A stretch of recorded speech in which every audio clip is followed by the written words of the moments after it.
Hello and welcome to episode number 32 of No Whining. I'm excited to be with you today. Let's get into our first wine. This is a 2024 Prato Soave Classico. This is around a $20 bottle of wine, and the grape variety on this is Garganega. This is coming from the region, of course, of Soave Classico, DOC, which is east of Verona. It's in the Veneto region of northeastern Italy. This is a DOC wine, right? So this is one step below the top tier DOCG classification in Italy.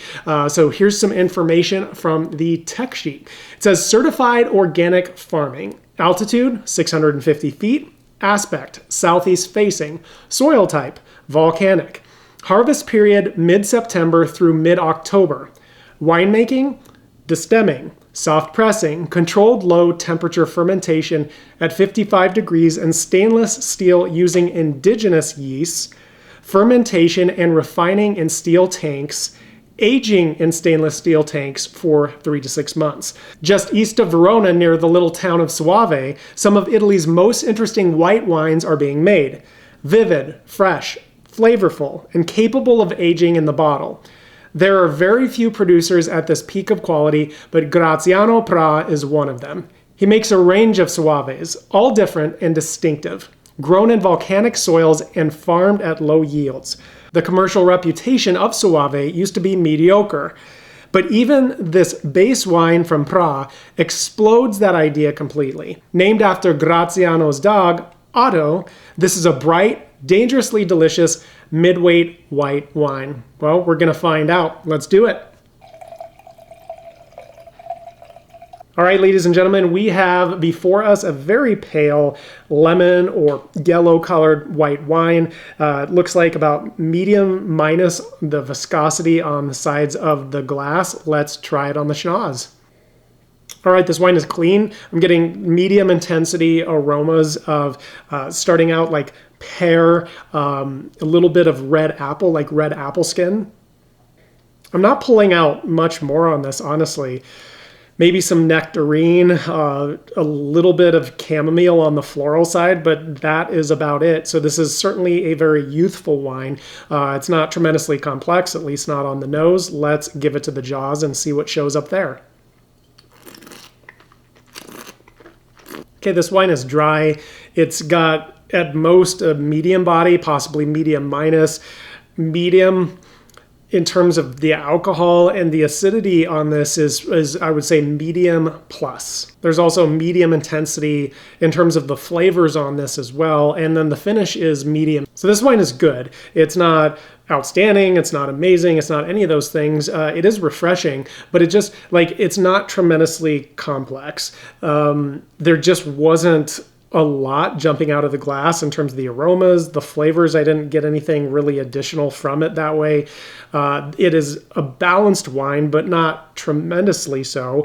The length was not fantastic. It just didn't have a lot of concentration and intensity in terms of the aromas and the flavors, like I mentioned. So this is a good wine, but it's definitely youthful. It's something that I would suggest, like drink it now. You don't want to leave this in a cellar for a particularly long time, at least in my opinion. So this is a good wine. It is not amazing, however. It's all right. Okay, let's get into our second wine of the day. This is a 2019 Domaine Durand Empreinte Cornas. This is around $45 for this bottle of wine. Now, Syrah is very much the star of the show in terms of red wines in the northern Rhone, where this is from, right? So like Viognier, Marsanne, and Roussanne are the stars in terms of the whites, or they're going to be used as blending partners up to 20% in most areas for Syrah. Cornas is the furthest south appellation within the northern Rhone region of France. It is the only appellation in the northern Rhone that requires its wines to be made from 100% Syrah. So that's very important. Syrah takes on a different character, right, depending on where it's grown, and so especially as pertains to climate.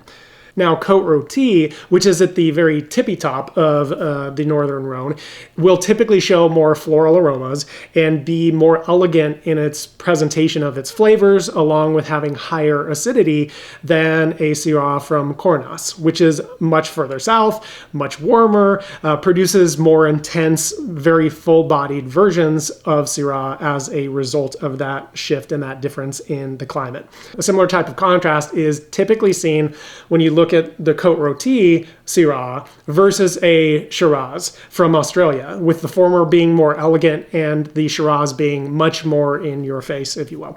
All right, some information from the tech sheet, not a ton of details, but I'm giving you what they gave me. Age of the vines, 30 to 40 years, planted in granite soils. Again, soil type is tremendously important. I'm not going to get into a lot of that today, but suffice it to say that that's something you want to pay a lot of attention to. Is it granite soils? Is it limestone? Is it clay? Like, is it a mixture? Is it loess soils? Is it sand? Is it gravel? All of that has a tremendous impact on the wine, perhaps more than anything else in terms of the environment or the terroir of the wine itself. So that is a tremendously important key that you want to pay attention to. Winemaking. Manual harvest, cooling of the grapes over 12 hours at 55 degrees. 75% destemming, thermoregulated vats. 21 to 28 day fermentation at 86 to 90 degrees. And 12-month aging in casks of 228 liters, 25% of those being new oak. Aging potential on this wine is listed as 10 to 15 years. All right, let's do this. All right, we can see that this wine is a clear, I'm going to call it a deep ruby. It definitely has some purple hues kind of scattered throughout. So I'm a little bit on the fence about that, but I feel like I want to call this more of a ruby color at this point. It has, moderate plus viscosity showing on the sides of the glass. It is also showing some staining of the tears. Makes sense. This is a grape variety that's very thick-skinned. It's going to show that kind of a quality. All right, let's give it to the schnoz. Okay, this wine is clean. It has medium plus intensity aromas, kicking things off with black currant, maybe some smoked black cherry. Let's dip back in. Yeah, stewed blackberry, bramble, a little bit of blueberry in here. There's a lot going on the nose in this, like completely different from the Soave we just tasted. So, all right, let's go in for another round. Getting some plum from this. Also, some fruit development, like dried strawberry, some prune is coming through as well. Gosh, there's more to go. Okay, vanilla, leather. There's like some basil in here, like aromas of seared game. Cedar, anise. There's a little bit of a stony minerality in this as well.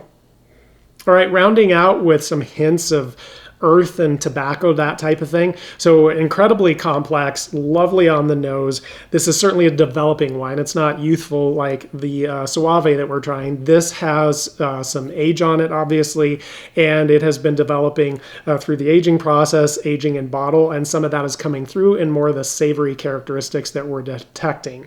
Let's give it to the jaws. This wine is dry. Full body, really high on the alcohol. I don't know how much. Okay, 14.5%. So that's definitely up there. Medium plus on the acid front. Medium plus tannins, but they're nice and kind of ripe and soft and plush. So that is really, really lovely on the palate. I'm going to say that it's got medium plus intensity flavors of the things, all the different aromas that we noted, picking that up on the palate. And then the finish on this is super stupendous. It is really long. It's just hanging on and hanging out there. So this wine is very different from the first wine, obviously. And part of that is just a quality thing, right? Like, this has incredible balance. It has the incredible length. It's got the intensity. It's got the complexity. It's got all the things you want. And that's really what, classifies this as a wine that we would objectively describe as being outstanding.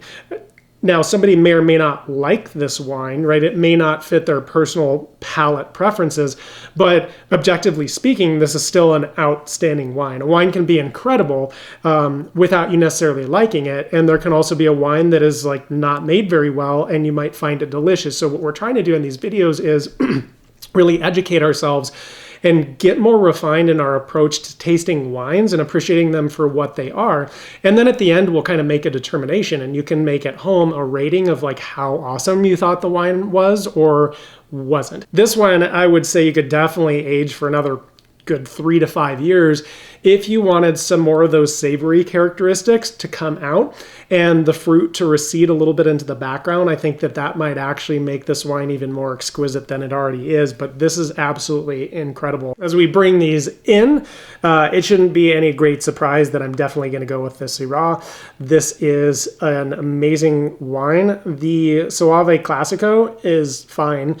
In my opinion, this was fairly pedestrian. Like, I didn't enjoy it a ton. Again, it's overall refreshing, but if you're comparing it to the wines that are available, it's not exactly super amazing. Now, one thing I will say is the price is much more amazing than the Syrah. This is over twice the price point. So the old adage that you get what you pay for, I feel like is very apropos in this particular case. Lastly, want to remind you and encourage you to check out the videos that I included links to in the description, because what I've started doing, and I hope you're enjoying this, is pulling in and curating a couple videos that basically showcase the regions of the individual episode so that you can really start to put pictures and a name with the place, if you will, and it starts to become much more real. So much of the wine and so much of what we love about it is how it transports us to a totally different place. And when we actually see that place in more vivid detail, it helps us have a rounder understanding of things and just remember the information better. Plus, it just makes it a whole heck of a lot more fun. So I hope you enjoy that. I hope you enjoyed this episode number 32. I will see you back here in episode 33.